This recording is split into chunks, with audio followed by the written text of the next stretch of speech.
Hi, I'm Emma and I'm a Hobbycraft artisan. I love all things crafty, creative and fun. Today I'm going to show you how to make some simple bunny dress-ups.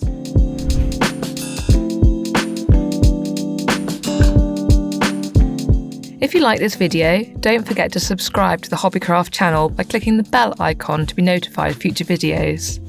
You'll need craft sticks, white pipe cleaners, pink pom-poms, PVA glue and a white headband. Take 3 pipe cleaners and wrap them in half around the craft stick so that you have 3 whiskers on each side of the stick. Secure the pink pom-pom to the top of the craft stick with PVA glue to create a nose.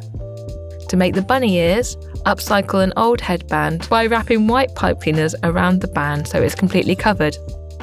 To create one of the bunny ears, fold a pipe cleaner in half and fold the ends around the headband to secure.